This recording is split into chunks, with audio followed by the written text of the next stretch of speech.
That's insane! I've got some bonus mods I never thought would make this video. This is my 2008 factory built John Cooper Works Mini that I paid just over £3.5 grand for. And in my last video I gave props to BMW for building a brilliant car, but there was much more to get out of this car, and that's where today's mods come in. I've been searching high and low on probably one of the world's most annoying marketplaces, being Facebook Marketplace. However, I did get two absolute steals without too much hassle. I got this AEM intake and the AEM strut brace for about £300, which both those together would RRP about £630, and I got this Scorpion Decat for around £100, and I think that's about 170, 175 brand new. So I've saved myself a fair bit of money, which will help this car breathe a lot more freely and enable us to push a lot more horsepower on a dyno when we get this thing remapped. So without further ado, let's crack on and fit these mods. I start by jacking up the car and putting it on jack stands because I knew that I was going to have to climb underneath the car to access the bottom of the downpipe later on. I then open the bonnet because, let's face it, that's basically our office for today. I take my 22mm spanner to loosen off the top O2 sensor. The wire is held into the block quite tightly with two clips, so I pull them loose to make it easier to unbolt the sensor fully and place it out of the way. Next, it's on with removing the top heat shield. This is simply 3 Torx bolts at the top and 1 hex bolt connecting it to the bottom heat shield. And with a little tugging and twisting, the top heat shield pulls freely to expose the turbo. Then comes one of the most tedious parts of this job, removing the bottom heat shield. When they called this thing a Mini, they meant it.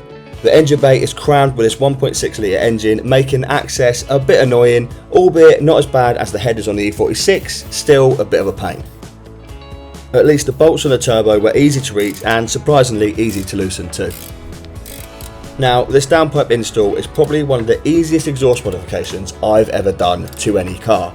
After taking the top O2 sensor and heat shield out, there were 3 bolts holding the downpipe to the turbo at the top of the engine bay, and 1 V-band holding the downpipe to the catback section at the bottom, and obviously the bottom O2 sensor too. But then again, even the easy jobs sometimes hurt. Ow. I think we all know that feeling all too well. Lastly, there were 2 hanger bolts holding the downpipe to the bottom of the block. Then it's just a matter of wiggling the cap free and out the bottom of the car. Ooh, 1 stock JCW cat. So that is the cat completely removed, and if we look here, there's actually quite bad damage to this bolt section here on the turbo where it bolts on, and I've noticed there's damage also on the inlet manifold. So I'm going to have to need a new inlet manifold and a new turbo, at least this side of the turbo. Now I've got paperwork to say that the turbo has been reconditioned, so it's either been reconditioned by clowns or this has happened after it's been reconditioned and somebody's messed about with it. So as long as when I put everything back together it doesn't leak. I haven't noticed a leak before. The seal gasket, the gasket looks all good, so that again has a split in the exact same location at the top, but the main inner seal hasn't split and it does seem to hold airtight. So for now I'm going to put it all back together and run it as it is. However, that's something that I'm definitely going to have to look at in the future, especially if we're going to be pushing big power. So yeah, I'll get to that when I get to that. However, for now, the cat is off, so let's compare the stock to the Scorpion. Looking at the stock cat, it is in quite good condition. It is the Mini standard one, I don't know if you can see that, but it is embossed Mini with a part number on there. And I know that these engines get quite hot from standard, and I've seen other people shake this about and you can hear the cat starting to break up, but my one seems to be pretty decent. For a 130,000 mile car, this has survived quite well.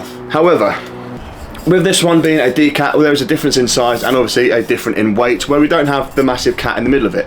This is obviously a very light car, so it's going to help out and make it even lighter, but probably not noticeable, especially when you've got about 100 kilos of me in there. However, it's got O2 sensors in the same positions as the O2 sensors on the stock cat, but the issue is we have different readings than what that one's going to give. So the O2 sensor at the top reads your exhaust gases in, and at the bottom reads your cleaner exhaust gases out. This is obviously going to have the same in and out, which is going to throw an engine management light. I have ordered a light cheater, which is here tomorrow, but I'm far too impatient, so I've got to get this on now.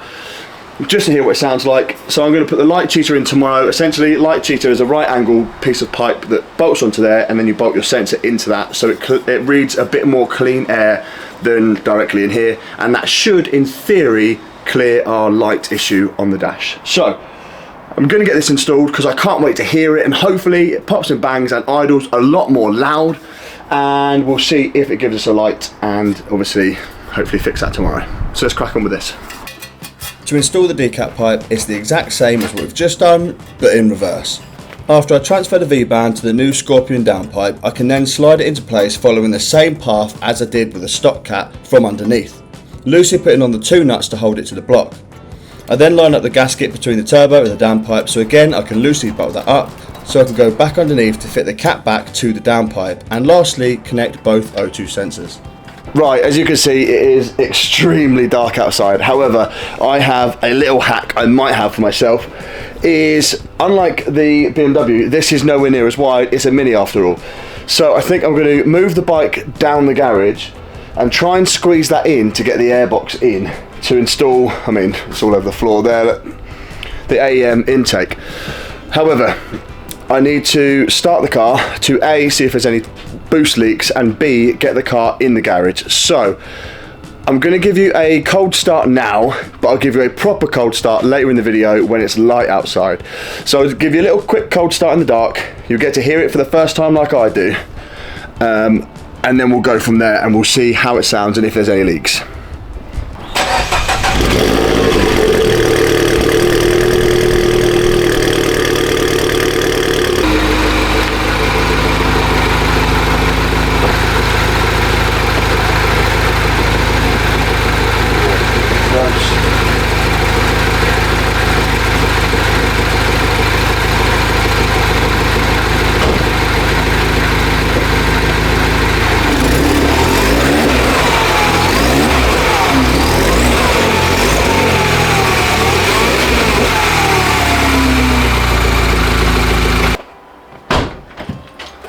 I mean, that's tight. I can't even get in.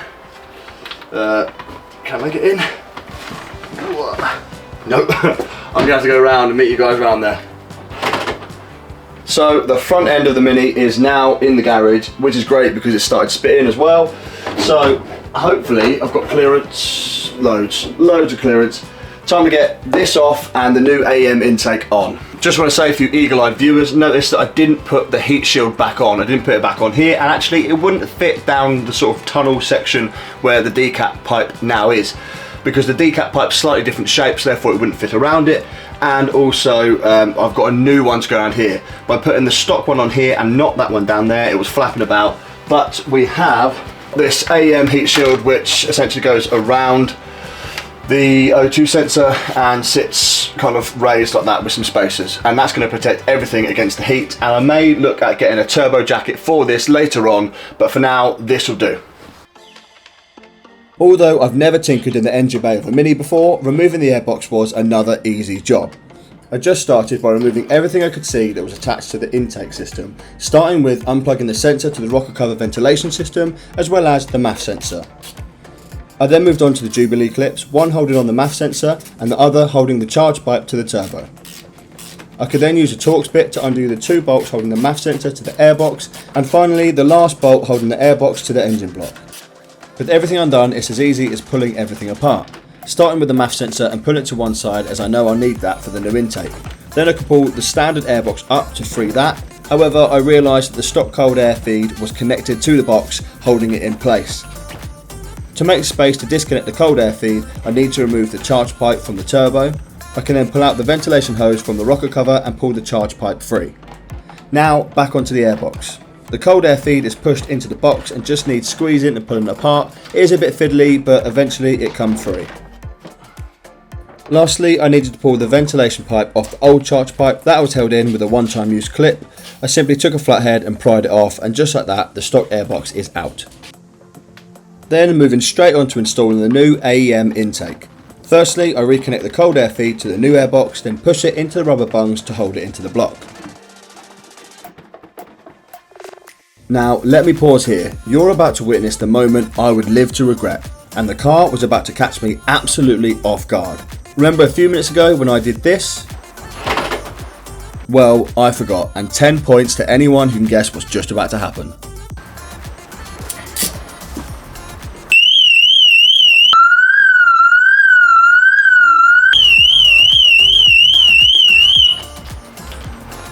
Oh, that made me really jump. That was so loud. And I think I've actually catched myself. Oh, didn't unlock it, did I? Oops. Oh. After changing my pants, I can reinstall the Torx head bolt holding the new airbox to the engine. And then I can slide the MAF sensor into the new airbox. One of the many things I like about this kit is the attention to detail, like the rubber seal you get for the MAF sensor wiring to make sure the airbox stays airtight to reduce heat soak from the engine getting into the cold air intake system. This is something these engines really struggle with due to the position of the airbox and the amount of heat this engine produces in such a tiny space. I found it a little fiddly fitting the air filter to the MAF sensor due to it being so tight in the airbox, but with a little bit of wiggling it soon slid on and I could tighten it with the Jubilee clip. To get the ventilation hose into the new charge pipe, I had to remove the ribbed rubber seal. This allowed it to fit snug inside the new charge pipe hose.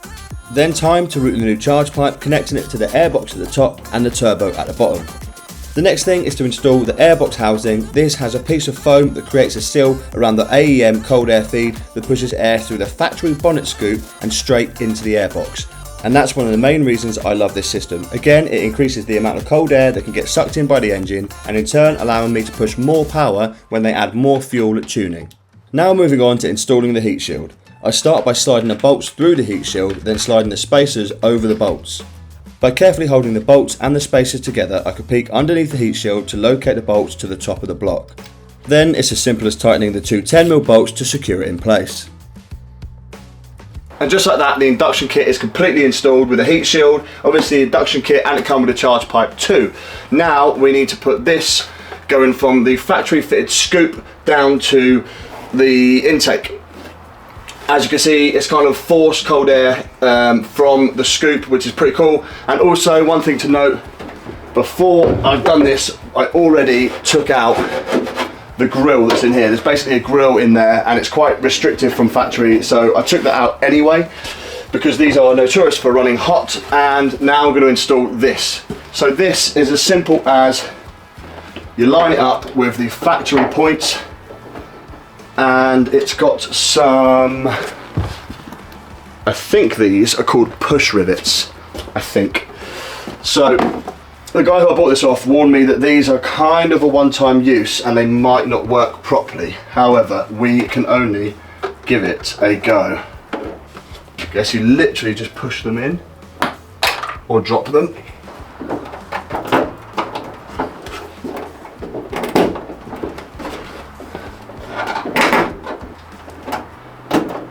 So as you can see, it literally just push rivets in these 4 points, and it's got a rubber seal completely around that. So from the forced air in there, goes right round, forms a seal around this foam piece here, straight into the intake. And it's that simple to install an induction kit or an AEM induction kit on the John Cooper Works. But that's not the only thing that I got from AEM from this guy. So let's install the strut brace. But the thing I like about this strut brace, A, it's the same colour as the charge pipe and it's got the AEM logo on it. But B, due to the AEM sitting out quite big as the box, as you can see, it's curved around the AEM intake. So your standard strut braces kind of go over here, but they wouldn't work with this because it would block off the connection for that. But this, perfect. I think it looks stunning. After taking off the 6 strut nuts and lining up the strut brace, the only thing left to do is reinstall the 6 nuts, making sure they are torqued to FT spec. So that is the AEM intake with the strut brace fully installed, and yes, it looks absolutely sick, but it obviously has handling benefits too, because it should stiffen up the front end and stop a little bit of kind of chassis movement. So it looks cool. It's going to keep the intake temps cooler, also should have some good whooshing noise, which we'll test out in a sec, and also better handling. So all round, absolutely banging. I'm going to get this out of the garage, but first of all we need to start it and see what this thing sounds like. Do we get better whoosh noises? It's the next day, as you can tell. It's now bright outside and it's time to get a proper first cold start. Now, the test will be, is it much different from a cold start.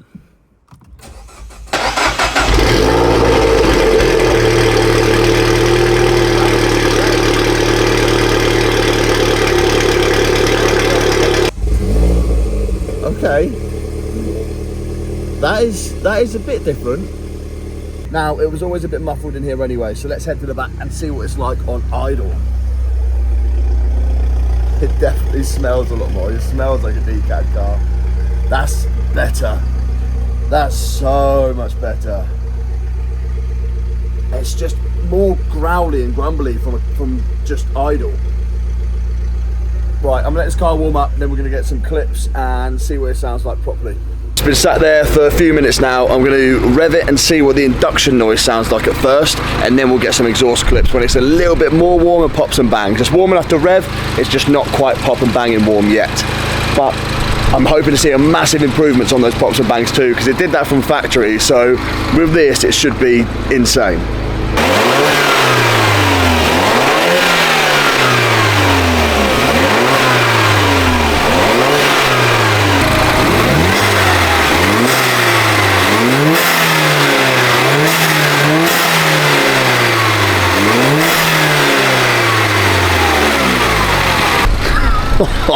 It sounds so sick, and it looks sick too. I can't get over it. That is just gorgeous with the scoop and everything. These are the first two mods I've done to this car, and it's absolutely insane already. This is going to be a great build, and I cannot wait to do more and more to this thing. Especially pushing out more power is going to be quality. Right, let's let it get pop and bang warm and see what that sounds like. I think that should be warm enough, so let's give this a go.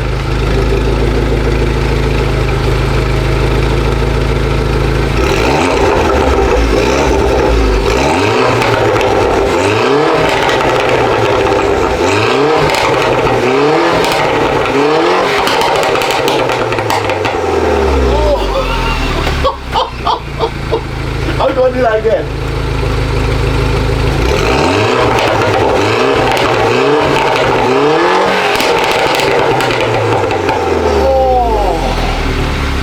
That's insane!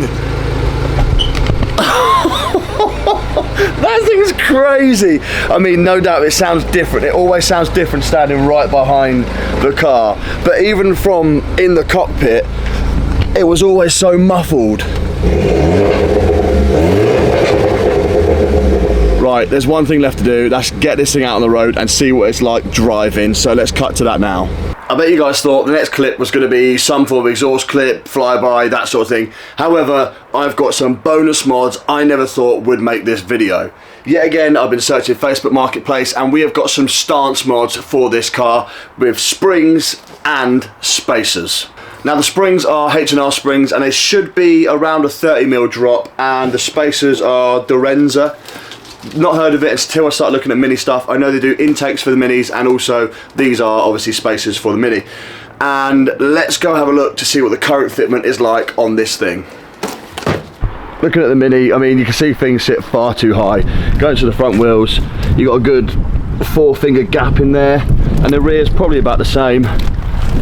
Kind of 3-4 finger gap in there too. And the other thing is the wheels just sit far too inside the arches. Like, push them out. I know they do it for like aerodynamic reasons for the wheels and stuff like that, and also I think it increases the risk of rock chips and stuff like that for other cars as well as your car, but it just looks so much better. Also, you have a slightly wider track, so therefore it's going to handle a bit better, but just the styling alone looks leaps and bounds, in my opinion, leaps and bounds more sporty, especially for a little sporty hot hatch like this. So that's enough talking. I think it's time to crack open the monster and get these springs and spacers fitted.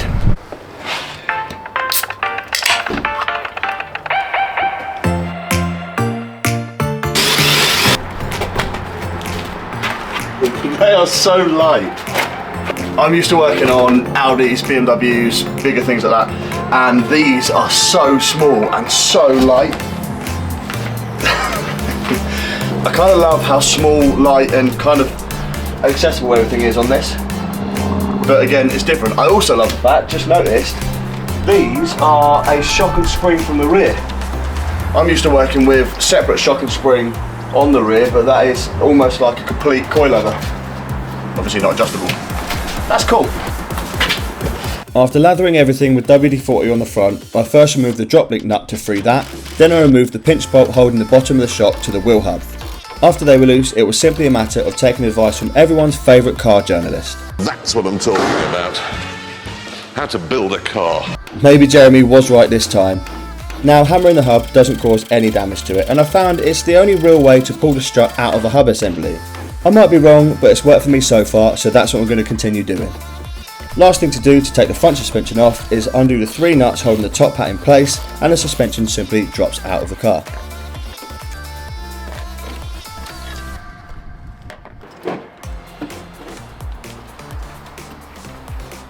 One shock. Time to get this spring off and the new spring on. And to do that, I use a screwdriver to remove the cap at the top so I can buzz the nut off holding the spring assembly together. I know, this isn't the recommended way to do it, but listen, no one got hurt and it wasn't that scary. Anyway, moving on to taking the spring assembly apart and giving it a good clean with a wire brush and some brake cleaner before putting it all back together the same way I took it apart.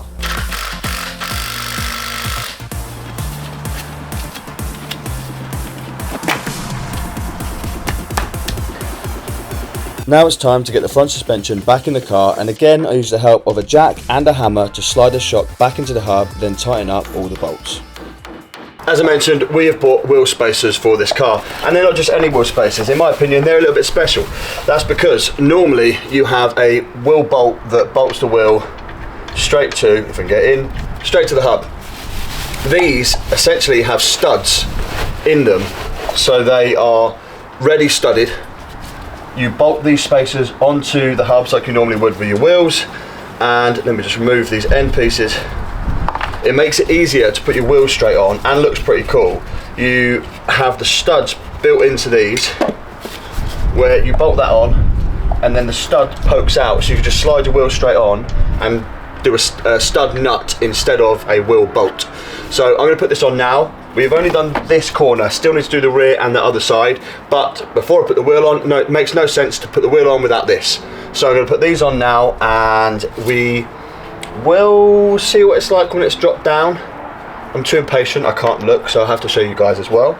But let's get these on, get the wheel on and see how far this pushes it out. Oh, these are 15mm by the way, and I've gone 15mm all round, front and rear, to see how that fits. I think it might be quite aggressive, but that's absolutely fine with me. These are stock wheels, and yes, we will plan on upgrading the wheels at some point and potentially upgrade the coilovers too. But for now, especially on a budget, these £120 springs from Facebook Marketplace will do us just fine.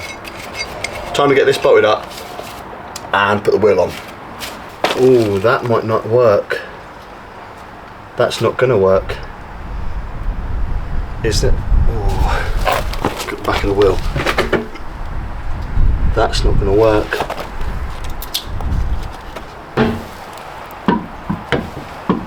Yeah, that's not working. That is not working. Okay, that's fine. Back to the drawing board for that. Oh, change of plan. So these are bolt-on spacers. They're actually for an MG. MGs just happen to have the same fitment as what Minis have. So what that means is MGs I think are stud anyway, so therefore you just bolt this straight onto that stud, but this is too big. The bolt sticks out far too much, so I can't actually get the wheel on because the wheel would sit raised and it would just be dangerous. Long story short, these are the wrong spacers. I'm going to get some direct bolt-on spacers with longer bolts, as I should have done in the first place. I just thought a stud conversion was pretty cool, but in this case it's not going to work out. If I had a bit more aggressive fitment, maybe went for like a 25 or something mil onwards, but that obviously wouldn't work on this car. So spacers are getting canned off. I'm going to send these back, get some new ones, but for this video we're just going to do the springs, and I do have one other modification I haven't shown you guys yet. It's on its way. We'll get to that when it arrives here. Hopefully it arrives here today. If not, it will definitely be included in this video. So, springs on. Done this corner, need to do the other 3 corners and get this car complete. Let's crack on with that, and I'm going to send these back. So the rear shock assembly is really not any different from the front. This means that the process is basically the same, but there's just 3 bolts in total holding the rear to the car.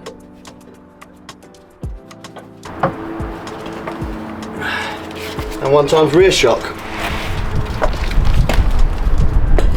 Same as the front, let's get this broken down, cleaned up and built back up. Put back on.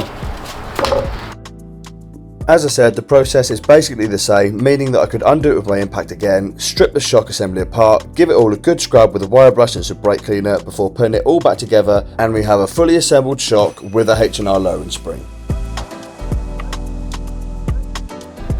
Then, once again, following the reverse process from taking it out, sliding it back in, putting those 3 bolts back in, and the rear assembly is done.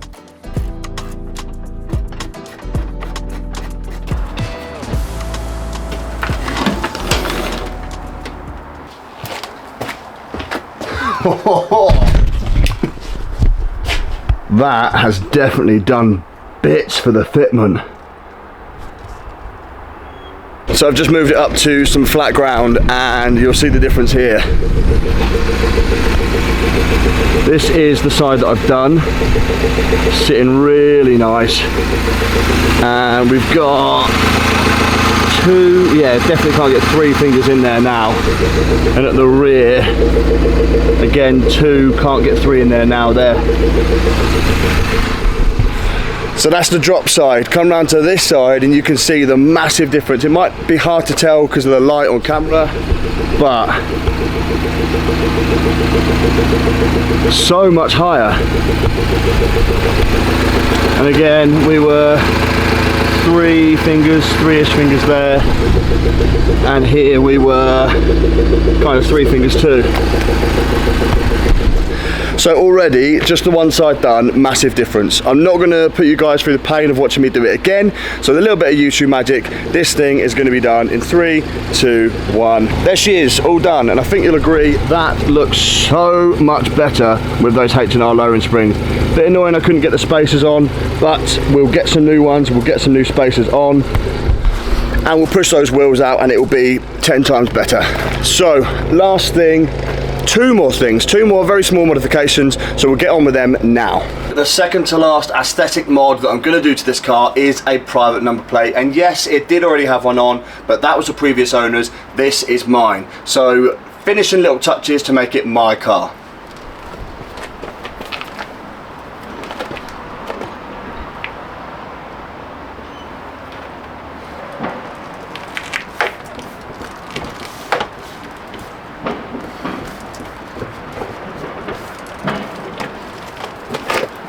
Nice, simple, easy. Now let's move on to the final mod of this video before we get into the fun stuff. And the last mod is this carbon fibre hood scoop to replace this stock hood scoop. I think the carbon fibre looks so much better, and also we've got a more of an aggressive design on here with 2 little humps there as well. So this is quick and easy to change. Pull this one off. This one does bolt straight on. So we're going to gently pull this one off without breaking it, lift the bonnet and bolt that one on. There are a series of push clips holding the standard scoop to the bonnet, and with a little bit of gentle persuasion they pop free. Annoyingly, I have to remove the AEM cold air feed, but this is definitely worth it, and the new scoop simply bolts on and reuses 3 original holes. Then it's back on with the cold air feed and she is all done.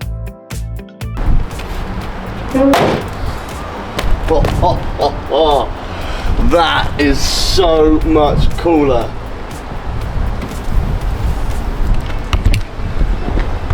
Look at that.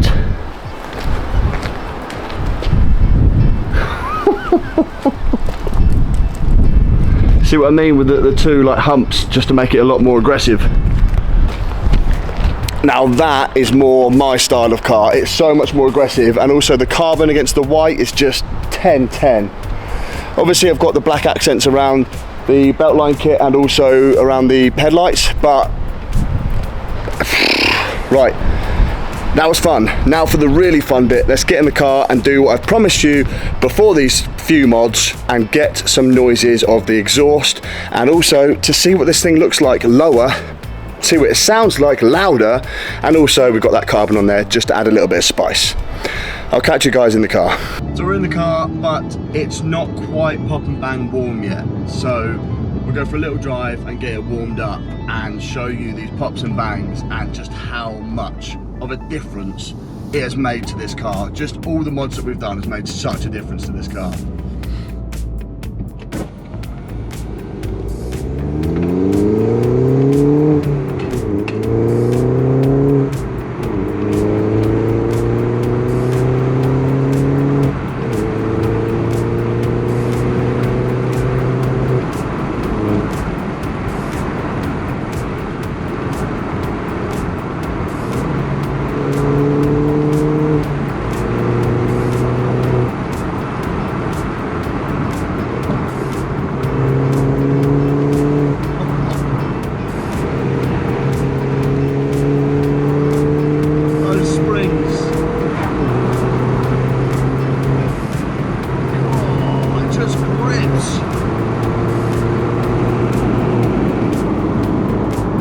I don't know if you can hear me because of the windows and whatever, but it just grips.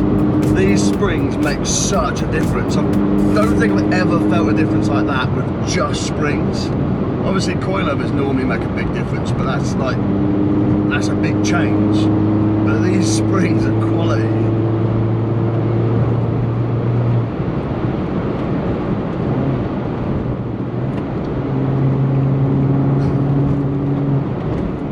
We get a bang.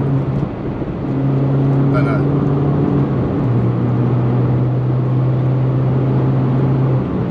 Whoa. It just grips.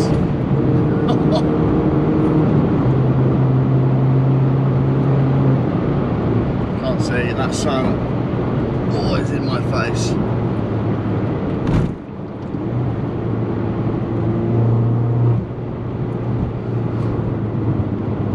Now, I think the exhaust comes into its own when you slow down a little bit and you're just chilling.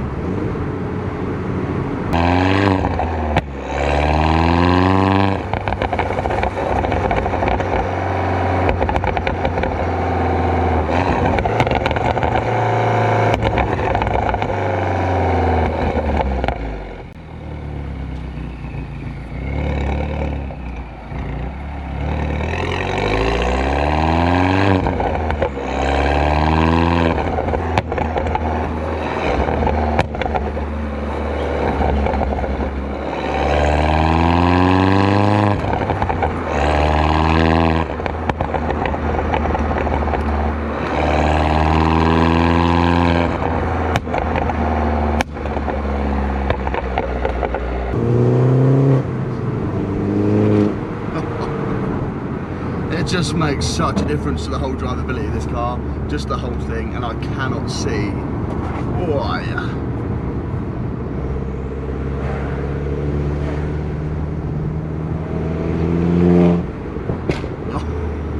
Oh, there it is.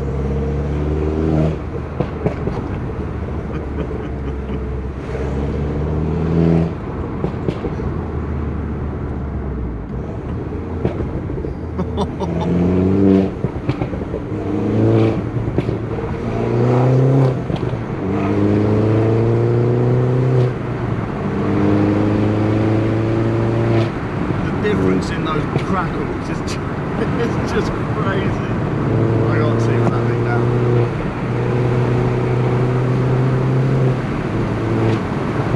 Oh, I've just cleaned it. That's a dirty bit of road.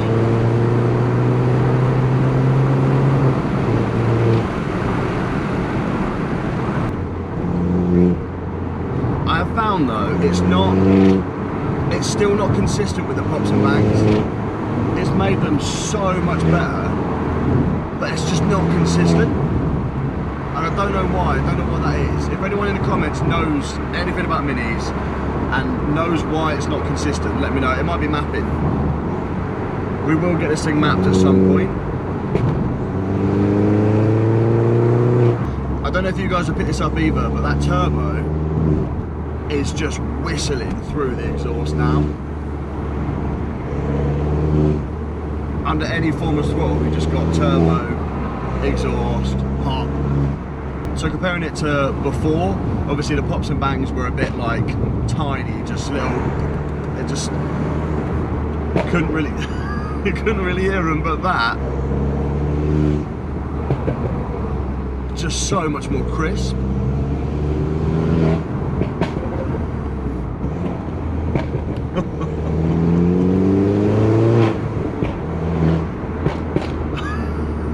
I don't think I could ever get bored of that noise.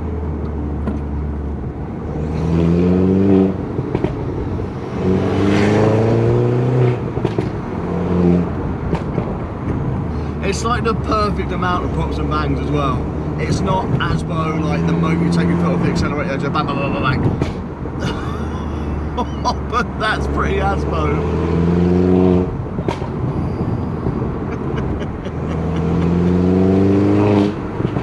Oh, I love this bit of road.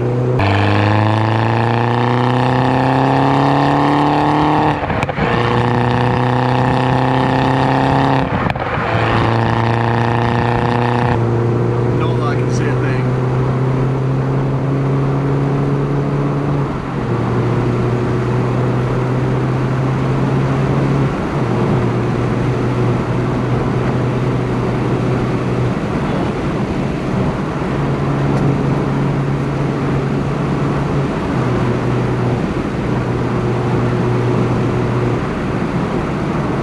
Just go around any corner at any speed, obviously within the speed limit, and it just sticks.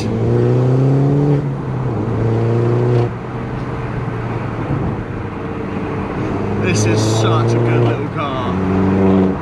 Such a cool car. You can daily it, you can take it on track, and just for B roads, it's just insanely good. That's where we're going to end the video today. Let me know what you think of the exhaust, let me know what you think of the intake, the strut brace, how it looks with the springs, and also how it looks with that carbon scoop that we got on the bonnet now. I think all 5 of those together have made a massive initial change, at least, for the Mini. Both obviously visuals and just how it sounds, from intake to turbo to exhaust. The whole thing is just a massive transformation for this car in one video. So let me know if you like the content, let me know if you like these kind of longer style videos. I think this is the longest video I've put out, so let me know in the comments down below. Do you want to see more longer stuff, or would you rather I break it down and do a few shorter videos to get them out a little bit more regularly? But for this video, that is all. So make sure you go down, like, comment, subscribe, and also hype the video as well. If you go to the comment section, swipe across, you can press that hype button, and that basically helps me get viewed by a lot more new people. So if you guys can go down, help me out and hype that video up as well. I think you can only do it in the first like 7 days, and it's quite a new YouTube feature.